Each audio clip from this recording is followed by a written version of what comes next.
lajeng Jamparing namal katinggal iku panon ceng. Anu matak disebut Jamparing gaib oge. Jadi ku ijiran akang masa najan dina hal ilmu silat Sandika leuwih punjul. Tapi dina mangsana nu jai lawan ngagunakeun ilmu Jamparing gaibna cantang tu Sandika bisa nimbanganana. Anu matak mun ki jenggala tepikeun ka ngagunakeun ilmu simpenanana, akang kudu ngabantu Sandika ku cara ngagunakeun jurus pedang tanpa wujud. Kitu tah teng. Wah, maingan ngatuh hari Kang Jangri bogaan mamikiran Kang dinya mah jadi reg-regan ngoge ngatuh ngari Kang Jangri bakal bantuan mah. Nanus ngumaha kangayaan si dugulan ngecek ngijiran Kang Jangri. Kasih dugul mah akang percayalah bakal mampu ngungkulan anu dilawan teng. Sabab kekuatan talaga lapisan jeung ilmu pangenteng badan si dugul memang leuwih punjul. Kitu teh lantaran si dugul boga kekuatan rangkepan. Nyaita kekuatan tuah kasakten kalung wasi kuning anu dipake ku manehna. Jadi sanajan guntara nakar ku panarajangna nguras kekuatan talaga lapisanana, si dugul daya tahan badana jadi hebat. Ngajadikeun lawan bingung pikeun ngeubuhkeunana. Terus serang mun si dugul anu kadese mah keunah si Aceng aja lah anu bakal maju ngabantuna, bener teu? Terus serang ke si Aceng mah eueuh jurus tapak naga sakti, tapak naga saktian, bener teu? Dihadapilah dengan penuh kepercayaan dan juga penuh kebahagiaan. Reka gunakeun jurus naon wae oge lah. Naon sababna? Sabab si Aceng mah teu sieun ku sasaha, bener teu, Mang Ateng? Ngenya bener ngitung Aceng. Nalus nerang Mang Ateng mercayalah Kang Wani ngaceng mah ngarek lawanan nganunggu maha oge masina naon teh bakal dising harepanan gitu. Ngarek ngagunakeun jurus neon ngoge bakal dingayonan gitu, bener teu? Itu teh sabab ngaceng mah henteu sieunan ku sangsahanya. Gitu perngatikeun Kang Jangri, gitu perngatikeun. Kitingali ku nganteng mah kijenggalaan masih manasaran singangna teh ngarek majuan rajang dai singgang nama tuh. Tiluanana jadi musyrikeun diperhatianana kalebah kijenggala anu harita ngawangun pasangan pikeun ngagunakeun jurus pamungkas ilmu silat Birawalaga dibarengan ku kekuatan tanaga lapisan sapinuhna. Bari musyrikeun paneteupna kanu jai lawan. Harita jenggala si Jamparing gaib terus nyarita. Si laing tadi bisa ngasupkeun panarajang ka dewek Sandika. Ayeuna giliran dewek anu bakal ngasupkeun panarajang kanu jilawan. Tarung tacan angeusan Sandika. Si laing siap-siap bikin direbuhkeun lawan sia. Kelana laing kudu eleku pantal sia mah sia. Ya, mudah-mudahan carita Andika bisa jadi kenyataan kejenggala. Rek unggul atau kasoran eleh jajaten keur kuring bakal narima kana kenyataan. Mun nepikeun ka di tanah salawan ge teu matak penasaran. Sabab kuring geus ngalawan tindak laku kajahatan. Si laing montong loba bacot Sandika. Dewek geus moal mere diampun ka mangkulu kawas si laing deuleu sia. Tanah sia jurus pamungkas Birawalaga.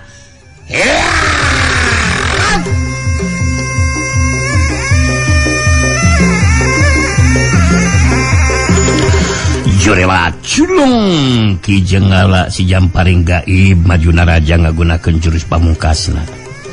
Dibarengan ku kekuatan tanaga lapisan sapinuhna.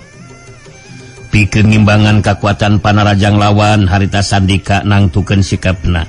ngagunakeun jurus pamungkas paku bumi ulin kaluhunan digabungkeun jeung jurus balaga digdeg dina mangsana ngalakukeun panerajang balasan. Jurus pamungkas jeung kakuatan talaga lapisan sapinuhna anu digunakeun ku Jenggala si Jamparing Gaib dina waktu harita puguh emang rupa panerajang anu ngabayakeun pikeun lawan. Tapi Sandika ge ngarti keur ngimbangan kakuatan tenaga lapisan lawan anu bakal marengan kana panerajangna jelas kudu sarua ngagunakeun kakuatan tenaga lapisan sapinuhna.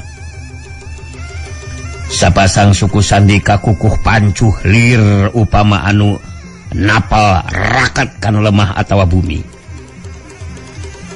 Mangrupatana Sandika ngagunakeun jurus paku bumi, jurus pamungkas ulin kaluhunan. Anu saterusna bakal dikombinasikeun ku Sandika dina ngalakukeun panerajang balasan ngagunakeun jurus balaga digdeg. Datangna panerajang Ki Jenggala harita dibendung ku sapasang leungeun Sandika bari teu ingkah di tempatna. Satia perubahan tata gerak lawan bisa kabaca ku Sandika. Bantrokan kakuatan tenaga lapisan anu sapinuhna ngaliwatan dengan masing-masing geus teu bisa diponah deui. Nimbulkeun sora anu ting kedok mata kelinu anu ngadengena. Sakyukrukas abukas. Panerajang Ki Jenggala si Jamparing Gaib taya anu bisa labas kenakan anggota badan labar. Ki Jenggala nyobaan ngarobah tata gerak panerajang. Tutas panerajangna di Bandung lawan. Ki Jenggala nyobaan panerajang leungeun katuhuna rek mubus nyusup di antara celah lolongkrang lawan. Tapi perubahan tata gerak tetap bisa ditambah ku Sandika. Sakyuk abukas. Daligdeug. Ki Jenggala ngadaligdeug ka dorong mundur ka tukang. Sedengkeun Sandika badana ngadayagda ka tukang siga anu rek ngagedebut rubuh.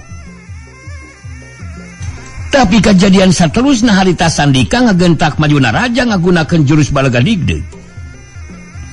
Dina kayaan keur ngadaligdeug ka tukang can sempet mancukeun tangtungan. Datang panerajang susulan ti Sandika dina gerakan anu dadaligdegan. Ngajadikeun Ki Jenggala teu bisa nebak arah sasaran panerajang anu dilawan.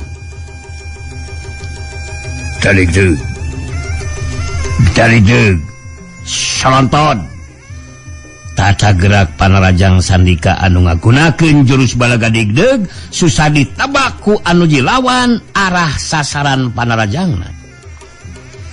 Sakomo kayaan Ki Jenggala harita masih keneh keur ngadaligdeug mundur ka tukang. Antukna kajadian nu TV harap tumiba ka Ki Jenggala si Jamparing Gaib. Panerajang Sandika harita pilih genti. Sapasang leungeun kencana kenakan anggota badan lawan dipungkas ku tajongan suku katu Sandika kana cangkeng lawan anu beulah kenca. Tumerapna ka Ki Jenggala jadi ngabangkiung mundur ka tukang. Mun teu kaburu ngajaga kasaimbangan badana mah bisa rubuh ngabebengkang. Daligdeug. Daligdeug saksu tuberdas. Kana edan.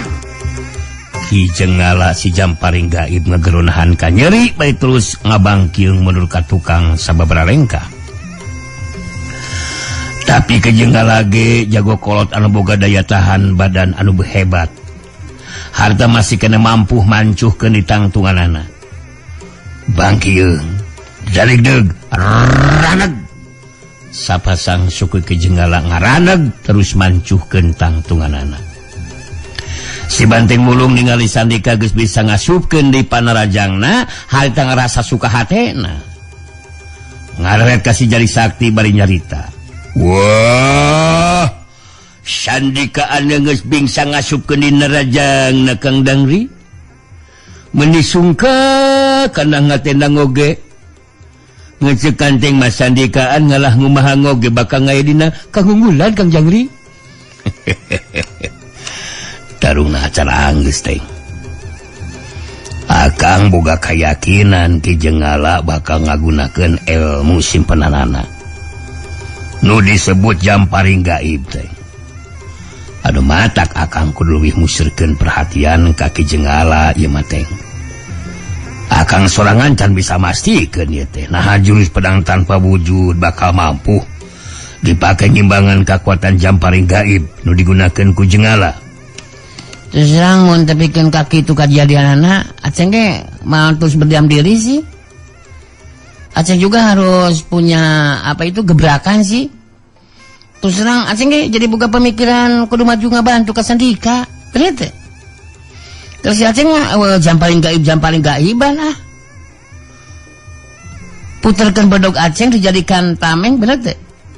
Jamparing gaibna kan bisa meraclang bener teh? Lain naon keur ngabuktikeun si Aceng bener-bener teu sieun ku sasaha.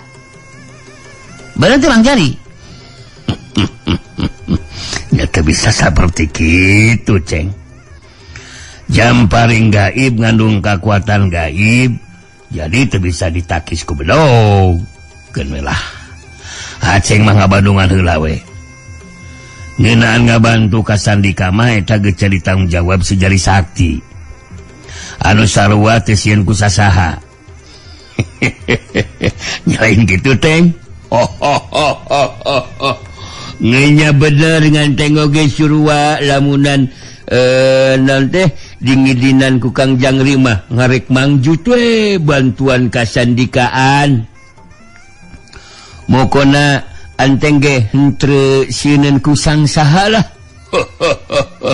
Jadi nurutan ngaceng ieu mah nya. Ngitu ngapan ngaceng oge teu sieun ku sang saha alah. Gitu perngatikeun si gontaraan Kang Dese siga nama tuh dirangsa ku manarajangna si Dugulan tuh tingalikeun. Harita tiluanana jadi nyelang merhatikeun kalebah si Dugul anu harita keur ngarangsek anu jilawan ku panarajangna. Ngajadikeun Guntara bangun anu kawalahan. Kitu nanti lantaran kecepatan gerakan si Dugul teu bisa diembangan ku manehna. Panarajang sapasang leungeun si Dugul pilih genti ngahantem dada lawan ngajadikeun celajeng sok yuk celat plus edan dada aya ulah ajar. Guntara ngagerunahankan jadi bari ngabangkiung menurut tukang sababalengka. Tapi daya tahan badan Guntara ge kawilang geus kalatih. Harita Guntara bari jeung dina kayan masih ngarasakeun kanyeri, harita Guntara mancuhkeun di tangtunganana. Bari ngahegak ngatur napasna Guntara mureleng ka si Dugul palitos nyarita. Si laing bener-bener kurang ajar sadugul. Narajang ka dewek ngabongohan dina waktu dewek keur balangah sia. Sakuduna mau ningali anu jadi lawan keur balangah ku si laing montong nara ditarajang sia teh.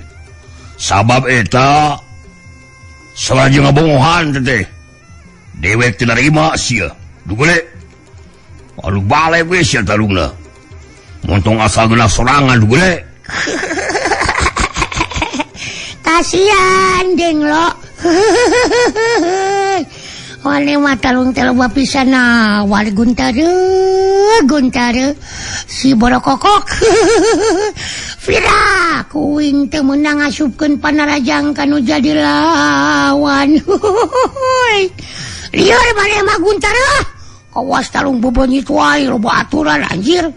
Kumaha carana atuh ngaran taruma wae. Mun sakena geus teu sanggup nuliskeun tarungna mangga saku diteruskeun deui loba aturan pisan bebel teh. Ngali ribuh maneh diteruskeun oge jenis. Jadi kumaha dilanjut moal aya Guntara bebel. Si lain montong wakaboga angkapan geus meunang angin sadugule. Dewek sanggup tarung tempikeun kang kepenting deuleu sia. Weutin itu dari kudu ere jajaten ku mangkluk kawas si lain dugule. Hasok ulang terus dari satarungna. Oke. Hasok kita tadi gue aing mah teu ka mana-mana Guntara tuh. Cek uing oge gunakeun jurus anu leuwih ampuh. mun heueuh mah hayang bisa ngarubuhkeun lawan. Lain kalakasgan heueuh dampaleungeun maleber muka jerus tapak naga sakti. Tapi sakalian panajang benang kayaan lawan tuh kudu kieu geuningan. Setan, bangsa tayap, cangkar kehet. Mangkulu kawas lain geus moal diberi ampun sia. Urang teruskeun satarungna, due. Tanah sia, jurus tapak naga sakti.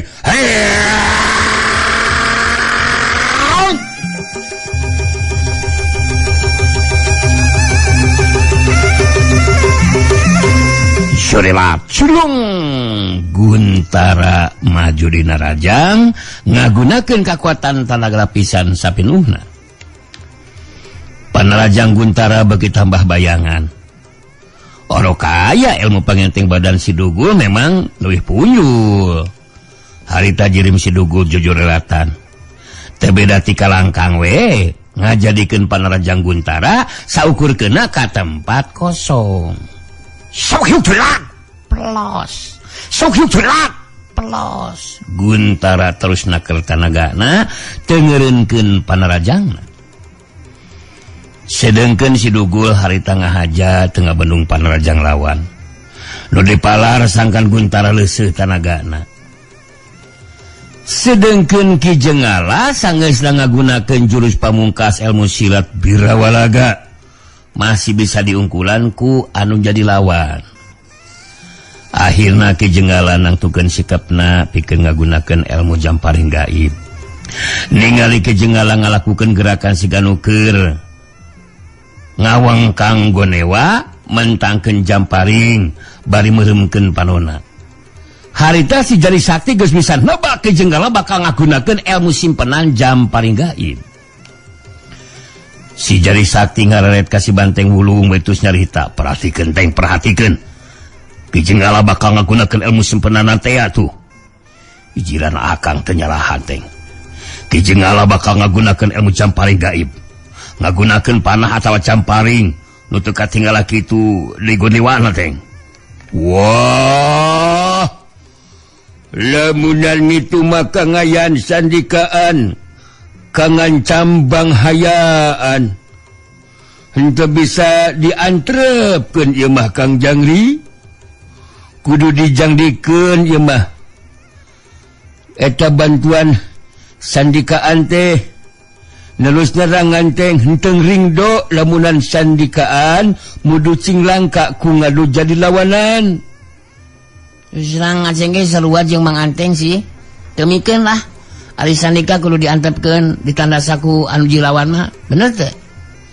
Terus serang keur ngimbangan jamparing gaibna eta mah bagian Mang Jari Sakti bener teh. Kajaba mun Aceng diberi kesempatan keur melawan Ki Jenggala. Terus serang sih si Aceng wanieun lah. Sabaga si Aceng ngetesin ku sasaha gitu. Tesin ku sasaha Aceng mah. Jari Sakti meri isara sang kantong aya di anu ngomong sabab kudu musirkeun perhatianana ka lebah Ki Jenggala anu bakal ngagunakeun ilmu jamparing gaibna. Sedengkeun sandika bari merhatikeun nu jadi lawan harita jadi kerung. Teu ngartieun nu jadi lawan rek ngagunakeun ilmu naon. Ki Jenggala musirkeun panetepna kanu jadi lawan bae terus nyarita di barung jeung seuri. Si lain boga kemampuan ilmu silat lumayan hebat sandika. Tapi si lain gulung ngarti dewek ayeuna bakal ngagunakeun ilmu simpenan anu pamohalan bakal bisa diimbangan ku si lain sasandika. Sagedeung deui si lain bakal rubuh dina kayan badan kacambus ku jamparing. Panarajang dewek mah bisa disingkahan sasandika. Teu lubat sarita Ki Jenggala. Hasogan sagunakeun eta ilmu simpenan teh. Kuring mah rek ngejatinggalkeun ieu tempat-tempatan Ki Jenggala. Ki Jenggala ngalakukeun gerakan mentangkeun panah atawa jamparing. Seperti biasa dina ngagunakeun ilmu jamparing gaibna bakal aya salapan jamparing gaib anu ngarah kana ngauda badan lawan. Bari ngalepaskeun salapan jamparing gaibna harita Ki Jenggala nyarita. ya dadahku si laing lamun bisa Mas Sandika Jamparing gaib heya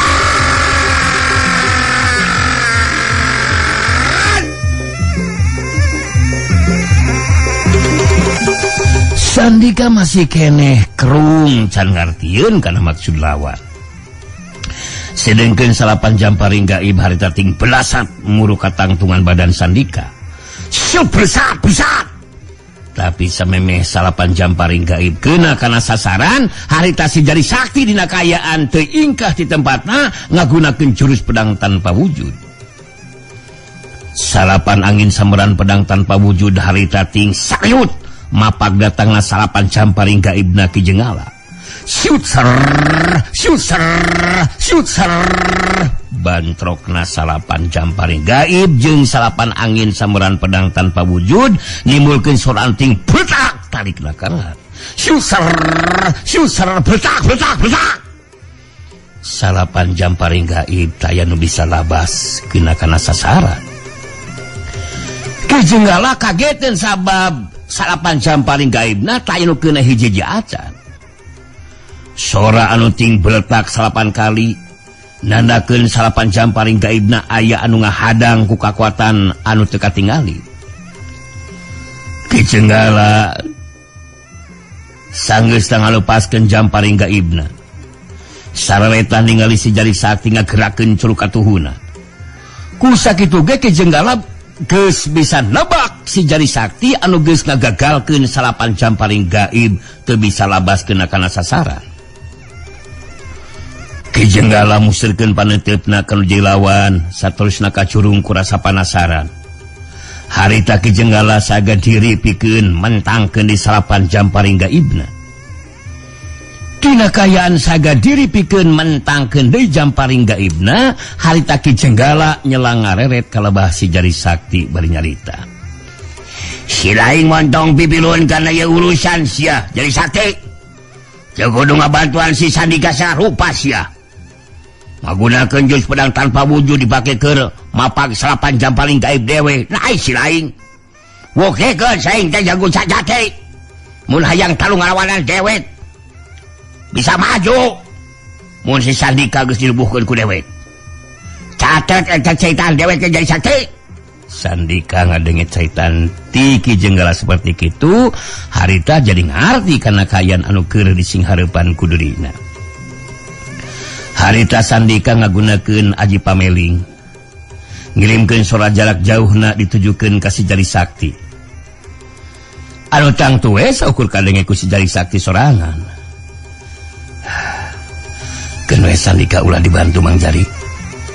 Abdi ngarti ayeuna mah kana ilmu anu digunakeun ku Ki Jenggala. Abdi bakal mampu ngungkulan ilmu Jamparing gaibna. Punten ya abdi sanes teu percanten kana kamampuan ilmu Mang Jari. Sandika harita saya gadiri pikeun ngabendung salapan Jamparing.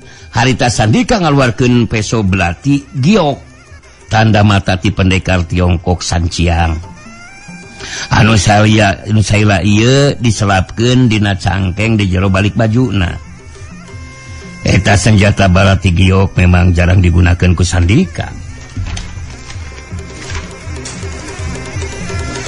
Sandika musirkeun kasekitan panonjeung pangdengena. Panarajang nu digunakeun ku anu jilawan kawilang ngabayakeun.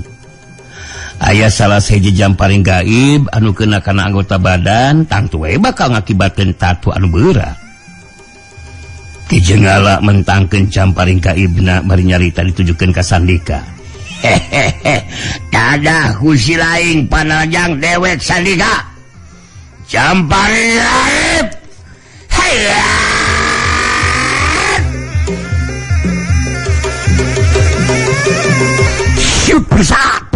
Bersat. Salapan Jamparing gaib harita ting bersat muru kana tangtungan badana Sandika. Kaseketan pangdenge Sandika bisa ngarasakeun ayana angin samberan anu ting bersat maju muru ka tempat cicingna Sandika.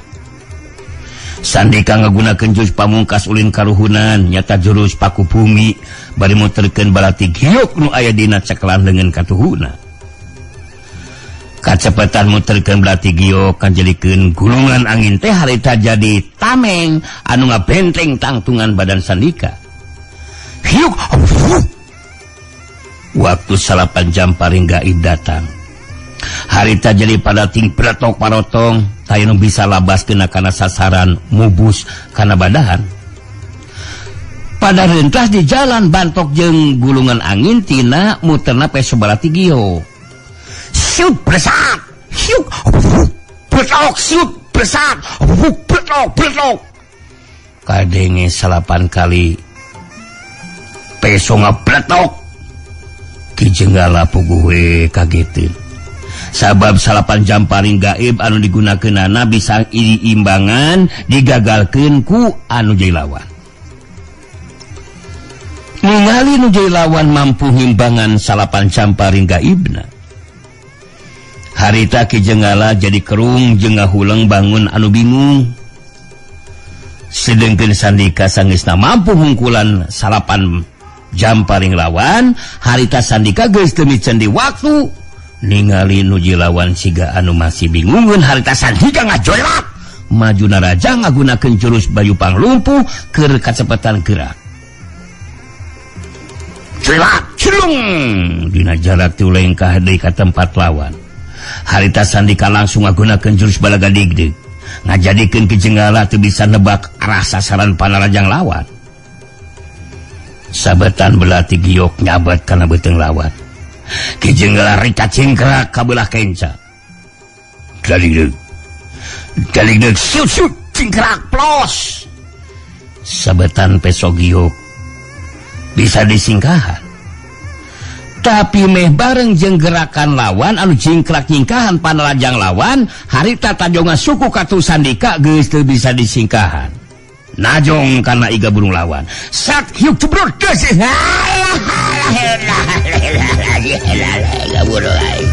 Ega burung ai gajar kebrok. Ai nu burung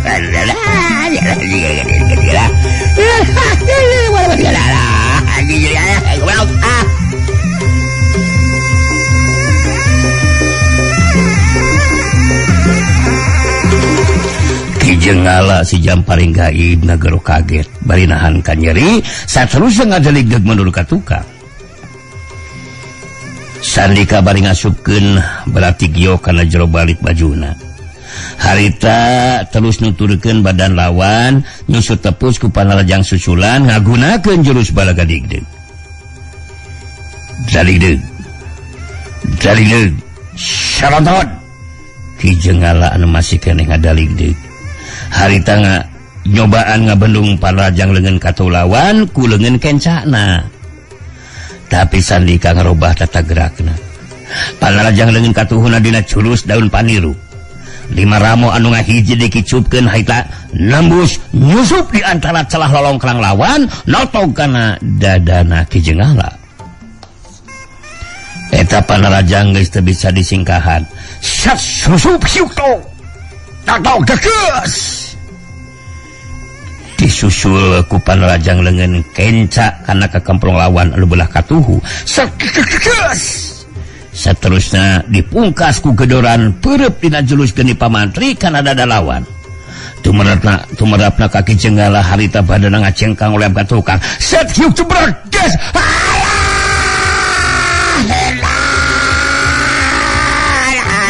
Robo.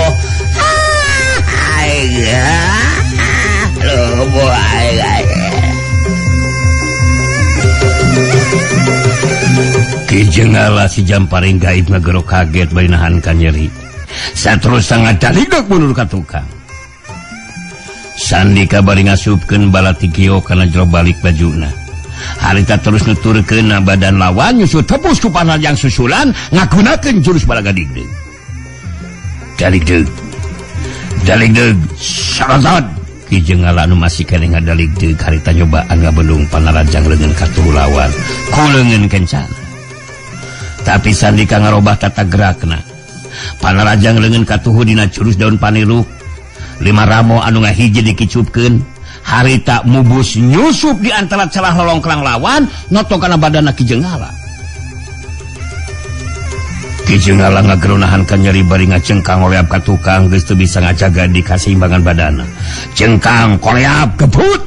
Ki Jenggala si Jamparing gaib rubuh ngababengkang maring lemah. Sandika mancu dina tangtunganana nyelang ngaret ka lebah si Dugul. Anu harita katingali badana ngacuilat layang malesna rajang kanu dilawan. Guntara nu geus leuseuh tanagana. Sabab terus-terusan ngarangsek panarajang ulas tanagana tapi daya anu keuna kana sasaran. Antukna geus teu sempet bisa nyingkahan jeung ngabendung panarajang si Dugul. Runtuyan panarajang si Dugul mangrupa panarajang leungeun kenca jeung katuhu anu pilikeun tinggal hantam anggota badan lawan. Disusul ku tajongan kana palangkakan Guntara. Ngajadikeun Guntara ngacengkang oleap ka tukang. Cuelah kayang hiuk jebrok hiuk. Das. Dipungkas ku tajongan kana palangkakan. Sat hiuk jebrok. Wah.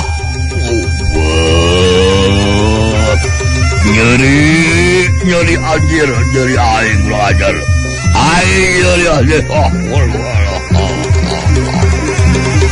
Guntara ngagerunahan ka nyeri panona mundelik. Cengkang koleap gebut. Guntara rubuh ngababengkang maring lemah. Sanasib jeung Ki Jenggala si Jamparing gaib. Duduk kurajeng datang nyamperkeun harita si Banteng Wulung ka tempat rubuhna Guntara. Sanggeusna deukeut si Banteng Wulung harita nyarita di Bandung Seri. Maneh ngahir nama rubuh ngababengkang saguntaraan si Golobog, si Kolopok, si Nongtot Boim sagede cenah capit, si Belokok kujubaran. Ngari sugante bener we maneh teh bisa rubuh ke lawan murang ngajaran. Napi ngalakah maneh giningan hanu rubuhan teh.